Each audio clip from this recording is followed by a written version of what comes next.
মাহফিলের মঞ্চে বৈশা হক কথা বলবো, মসজিদের মিম্বারে বৈশা হক কথা বললে তাদেরকে দেখা যায় মাঝে মাঝে গুম করে ফেলা হচ্ছে, গুম করে তাদেরকে অপহরণ করা হচ্ছে।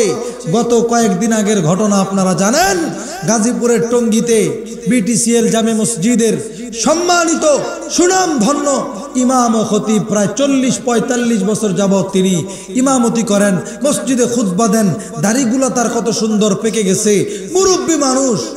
তাকে তার মসজিদের মহল্লায় সে ফজরের নামাজের পরে হাঁটতে বের হয়েছে, 4-5 জন ব্যক্তি যাইয়া তাকে ওখান থেকে উঠাইয়া নিয়ে অপহরণ করছে, অ্যাম্বুলেন্সে করে তুলে নিয়ে গেছে। 2-3 দিন তাকে আর খুঁজে পাওয়া যায় না।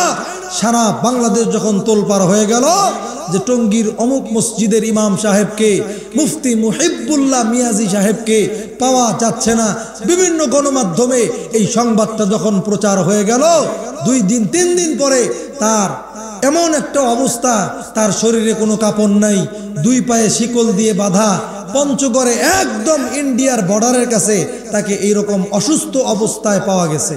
নাউজুবিল্লাহ বলেন, আরো জোরে বলেন না নাউজুবিল্লাহ। তাকে উদ্ধার করার পরে তার কাছ থেকে যে তথ্যগুলা বের হয়ে আসছে, এই তথ্যগুলা শুনলে আপনারা অবাক হয়ে যাবেন, শরীরের রোম দাঁড়িয়ে যাবে। এই কথাগুলা বলতেও আমাদের কত খারাপ লাগে। একজন আলেম, একজন মুফতি, একজন মসজিদের খতিব, একজন ইমাম সাহেবকে কিভাবে এরকম নির্যাতন করতে পারে? এই নির্যাতন সাধারণ কোনো মানুষ করে নাই। উনি যে বর্ণনাগুলা দিয়েছেন, তাকে যারা নির্যাতন করেছে তারা হলো বাংলাদেশের একটা সংগঠন আছে, সংগঠনটার নাম হলো ইসকন। জোরে বলেন কি? ইসকন। হিন্দুত্ববাদী, উগ্রবাদী, সন্ত্রাসী একটা সংগঠন যার নাম হলো ইসকন। তারা হিন্দু ধর্ম প্রচার করবে এই নাম দিয়া, এই সাইনবোর্ড লাগায়া তারা শিশুদেরকে ধর্ষণ, নারীদেরকে ধর্ষণ, গুম, খুন, হত্যা ইত্যাদি এমন কোনো অপরাধ নাই যা তারা বাংলাদেশে করতেছে না।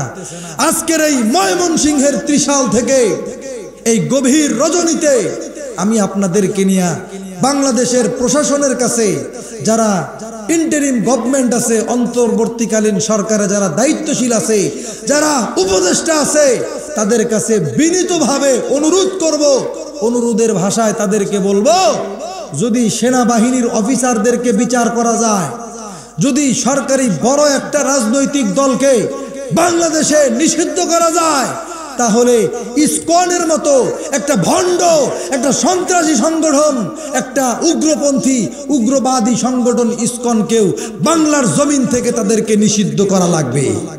জোরে বলেন কথা ঠিক কিনা? আপনারা সকলে একমত?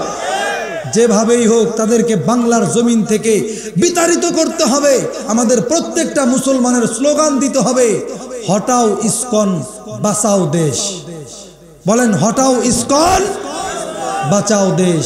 হুজুর যে বর্ণনাগুলি দিয়েছে, বিগত 4 মাসে তাকে 4টা চিঠি দিয়েছে ইসকনের সদস্যরা। হুজুর ওই বর্ণনাগুলো অসুস্থ অবস্থায় যেইভাবে দিয়েছেন, গতকালকে ঢাকায় রাজধানীতে হাজার হাজার মানুষের সমাগম হয়েছিল, তারা আন্দোলন করেছে, মিছিল করেছে ইসকনের নিষিদ্ধের দাবিতে। বাংলার জমিনে ইসকনের কোনো কার্যক্রম থাকবে না, তাদেরকে নিষিদ্ধ করা লাগবে, এই দাবিতে ঢাকায় সহ সারা বাংলাদেশে আজকে আন্দোলন চলতেছে। হুজুর যেই বর্ণনা দিয়েছে, হুজুরকে চিঠিতে তারা লেখছে, পরিচয় দেয় নাই। হুজুর বললেন, ওই ইমাম সাহেব যাকে অপহরণ করা হয়েছে, যার উপরে জুলুম করা হয়েছে, আল্লামা মুফতি মুহিবুল্লাহ মিয়াজি সাহেব, তিনি বর্ণনা দিলেন, প্রথমে আমাকে চিঠিতে লিখছে, আমাকে আপনি ভাষা সম্বোধন করছে, আপনি এই করবেন, আপনি সেই করবেন, এই সেই বলতে কি করবেন? হুজুরকে বলছে, আপনি কখনো ইসকনের বিরুদ্ধে মসজিদের মিম্বারে কোনো খুতবা দিবেন না, আমাদের বিরুদ্ধে কোনো কথা বলবেন না, এবং আপনি এমন বয়ান দিবেন, আপনি এমনভাবে বয়ান দিবেন, মানুষকে বুঝাবেন যে হিন্দু ছেলে মুসলমান মেয়ের সাথে প্রেম করবে, বিবাহ করবে, এই বিষয়ে কোনো সমস্যা নাই, এই কথাটা আপনি মসজিদের মিম্বারে বলবেন। এইগুলা ইসকনের সদস্যরা চিঠির ভিতরে লেখা হুজুরের কাছে পাঠাইছে। আরো নানান কিছু বলেছে।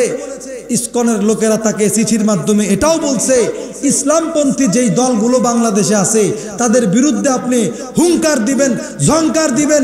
শুধু তাই না, তাদের বিরুদ্ধেই বলবেন তা না, এনসিপি সহ বিএনপি সহ যত রাজনৈতিক দল আছে সকলের বিরুদ্ধে আপনি মসজিদের মিম্বারে বলবেন, আর আমাদের ইসকনের ব্যাপারে আপনি কোনো কথা বলবেন না, আর আমরা যেখানে যাই কিছু করি কোনো প্রতিবাদ আপনি করবেন না। একে একে 4টা চিঠি হুজুরের কাছে ইসকনের সদস্যরা পাঠিয়েছে। হুজুর তো হকপন্থী আলেম, তিনি এগুলি আমলে নেন নাই। তিনি দীপ্ত কণ্ঠে মসজিদের মিম্বার থেকে জাতিকে ইসকনের ব্যাপারে, ইসকনের চক্রান্তর ব্যাপারে তিনি সতর্ক করেছে। এই সতর্কটাই হয়েছিল তাদের জন্য কাল।